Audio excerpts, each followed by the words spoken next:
यह दुनिया थोड़ी अजीब है। यहाँ हर किसी के सीने में एक छेद होता है और जब भी वे किसी से सच्चा प्यार करते हैं, उस छेद में एक छोटी सी लौ जल उठती है। प्यार जितना गहरा होता है, आग उतनी ही तेज जलती है। एक दिन दानियो एक गुलदस्ता लेकर अपनी पसंदीदा लड़की को प्रपोज करने गया। लड़की ने दरवाजा खोला, लेकिन बिना किसी दया के उसे ठुकरा दिया। उसके सीने की लौ तुरंत बुझ गई और वह उदास होकर खिड़की के किनारे खड़ा हो गया। एक दिन जब दानियो बालकनी में उदास बैठा था, तभी दरवाजे पर दस्तक हुई। उसने दरवाजा खोला तो सामने एक सुंदर और युवा लड़की खड़ी थी। दोनों थोड़ी देर के लिए अजीब तरह से एक दूसरे को देखने लगे। अचानक बगल के कमरे का दरवाजा खुला और पता चला कि वह लड़की शाओमी पड़ोसी की पोती है। अपना दरवाजा गलत समझने पर शाओमी ने मुस्कुराते हुए दानियो से विदा ली।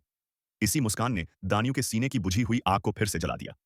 वह घबराकर कमरे में भाग गया और पानी से आग बुझाने की कोशिश करने लगा। लेकिन प्यार कोई ऐसी चीज नहीं जो इतनी आसानी से बुझाई जा सके। इसके बाद के दिनों में दानियो और शाओमी अक्सर टकरा जाते। हर बार जब शाओमी मुस्कुराती, दानियो के सीने की आग और भी भड़क उठती। दानियो हर बार घबराकर भाग जाता। एक दिन कपड़े धोते समय उनकी फिर से मुलाकात हो गई। शर्माते हुए दानियो ने शाओमी की एक शर्ट गलती से उठा ली। जब उसे एहसास हुआ, तब तक शर्ट जल चुकी थी और वह फिर से वहां से भाग निकला। एक दिन जब दानियो सामान खरीदकर लौट रहा था, वह लिफ्ट में फिर से शाओमी से टकरा गया। उसकी सीने की आग इतनी तेज जल उठी कि उसके खरीदे हुए मकई के दाने सब फूटकर पॉपकॉर्न बन गए। फिर से शर्मिंदा होकर वह भाग निकला और शाओमी वहीं पॉपकॉर्न के बीच खड़ी रह गई।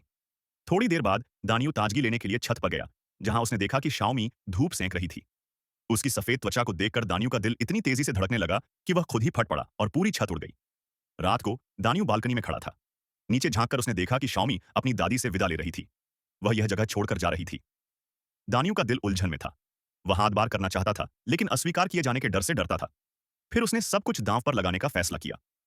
एक गुलदस्ता उठाया, पर्दा फाड़ा और खिड़की से छलांग लगा दी।